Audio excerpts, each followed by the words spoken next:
Greetings, all you maniacs, rhymes, and rhymes, and today I just want to talk about two games that I recently reacquired. That man, it's just one of them is just so good, and the other is so nostalgic. So the first one I want to talk about is Jedi. The first one I want to talk about is Star Wars Jedi Knight Jedi Academy. I played this game, that game, on the channel years ago. Like, wow, it's been really long ago. It's so long ago that I don't actually have that previous save file.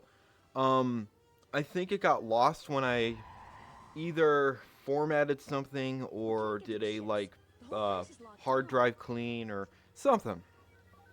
But the game is really jank, and I can't really record it, so there's probably not going to be a series on it. And the game constantly breaks. Like, cutscenes don't work. I'll spawn in the cutscene, which is definitely not ideal, where it just breaks. And man, the game is really goofy. It's really goofy. It's really jank, but it has a charm to it. Now, my wish list for a Star Wars game would be a free-to-play MMO where you can make your own character and be your own person and your own destiny and everything. There's probably one or two of those out there. I just don't know what they're called. But if they're out there, let me know what they're called. And I hope to God it's not that weird ass click to move controls. I hate that. As soon as that comes up, no, I'm not playing it. Awful. I hate those controls. Some people might like them. I despise that. I want to use WASD. That's just me. Also, if I sound a little different, I'm a little sick. Um, yeah, my throat has been fucked. So, not literally fucked, but you get what I mean. Anyway, Jedi Knight Jedi Academy is really cool, and it is one of those old games that is still very loved. And if that game got a remaster, like say someone who knows what they're doing about remastering stuff, like one of the companies Capcom got to remaster some of their games, or maybe even Toys for Bob, or someone that knows how to remaster games, that would just that would be phenomenal. I think people would love that. Now, the story's a bit weird. It takes place in the EU, and a lot of people might not know the lore of the EU. The EU is weird. It is huge, and it's just very strange.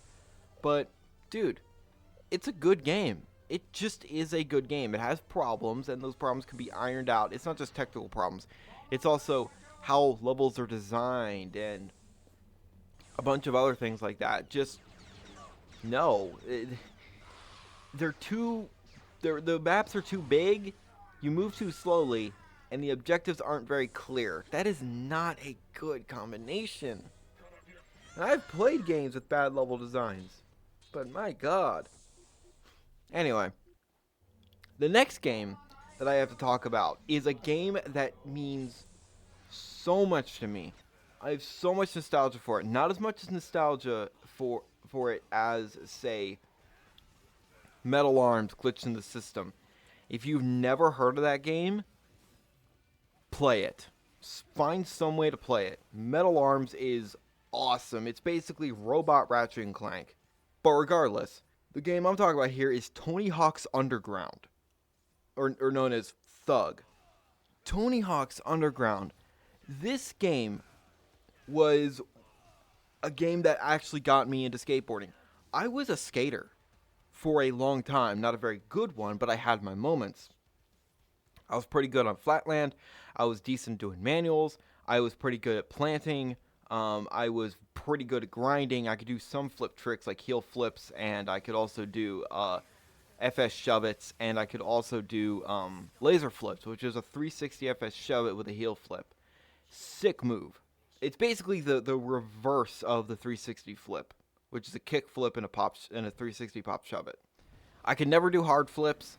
I could do nollie heel flips and fakey heel flips, but I couldn't really do much else. It wasn't that great. I also never did vert because there's no skate parks around where I lived, and when I was going to middle school, no, there's basically nothing. But man, Tony Hawk's Underground, it is not realistic at all. But that's not the point. So, this is a game I absolutely want to do a series on, a full series, but I can't. Here's why. The controls. I cannot map spine transfers onto my Xbox One controller.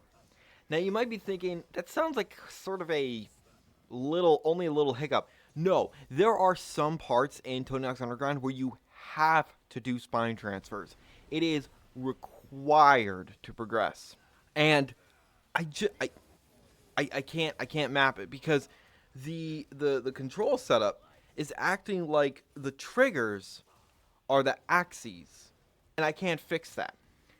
So if there is a way to make it so where I'll try and find it, where I can make it, I can map all the controls flawlessly.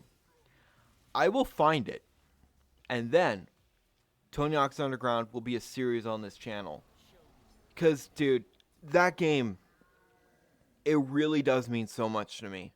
It is just, oh my god, the memories. My brothers and I played that game to death, quite literally, on the PS2. We had a disc for so long, we killed it. Same thing with Need for Speed Most Wanted. But Tony Hawk's Underground died faster. We played it to death. Same thing with Star Wars Battlefront 2. That game is, oh my god, Star Wars Battlefront 2, the original. Oh my god. If you guys remember that game, if you still play it, oh, it was so good. We need another Star Wars game like that. Oh my god. Recent Star Wars games that are really good are like Fallen Order, but that's not super recent.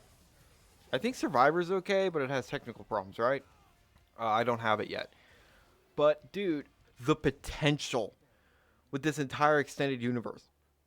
And some of the extended universe is actually becoming canon. And if you know anything about Star Weirds, they're becoming canon. And if you know what I'm talking about, you're probably thinking, oh hell no, yeah. Is Abeloth canon? Oh no. Look her up if you don't know. Oh my god.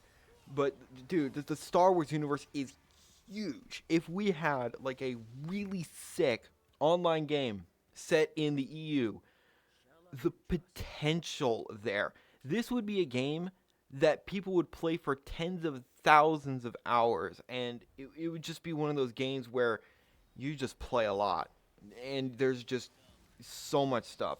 They properly support it. It has good network. That is my dream.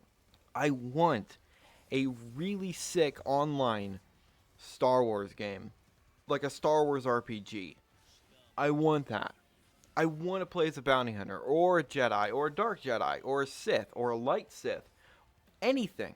Or a Force user that uses both light and dark sides of the Force, but isn't affiliated with the Sith or the Jedi orders. That's my dream Star Wars game. And also it has to be good, obviously. And have good lightsaber combat, and all the forms, and just different types of lightsaber. Anyway, I'm gonna stop on the Star Wars rant, but yeah, Jedi Knight, Academy is very good. I'm all kerfuddled. It's really good. It's so jank. It's not just because the old it's not the old graphics that are like very crunchy, but my god, it's jank. Technical problems left and right. Tony Hawk's Underground is a masterpiece, but I cannot get the controls to work properly. It's pissing me off, man. Anyway. Well, thank you for coming to my TED Talk, I guess. Oh, also a game I've been replaying is Psychonauts. I'm typically not a guy for platformers, but Psychonauts is a bit different. I have nostalgia for it, and also, there's a new platformer out there, indie platformer called Hellpie. I get that game, I'm going to do a series on it. Only because the premise is ridiculous. Anyway. Oh, also another news. I guess this is just sort of a game news video, I guess. Are we getting Spyro 4 this year? It is the year of the dragon, right? And the Spyro Twitter kind of hinting. And Spyro and Allura are in that new Crash game. Yeah? I guess it's just high hopes. But I want Spyro 4. I want Weird Al in the game too. I want Weird Al as a as a freaking very silly dragon with an accordion or a squeeze box. I would love that. I think everybody would, because Weird Al's the man. Regardless, that's just sort of some games I've been revisiting. If there's any games that you guys have been revisiting, I'd be interested. Also, I feel like a moron. I missed the Devil May Cry like HD collection sale. God damn it, because then I'd be playing Devil May Cry 3 for the channel. I know some people want me to play Devil May Cry 3, and a lot of people are like, you have to. Yeah, I probably will, eventually. I'll do one campaign as Dante and one as Virgil. So, regardless, that's just sort of the games I've been revisiting, reacquiring. You don't need to know how I got Tony Hawk's Underground on my PC. That is none of your business. But regardless, like, man, some of these old games, they just have a special place in your heart. Also, I have a special place. There's a special place in my heart for Project 8, even though that game is very jank and people don't like it very much. I loved it. I loved it. It was so fun. Very stupid, but very fun. Anyway, I hope you guys enjoyed this sort of nostalgia trip, I guess, or just me blabbing on about a few games I've been replaying. Thank you guys so much for watching. And remember, in Trophy, we trust.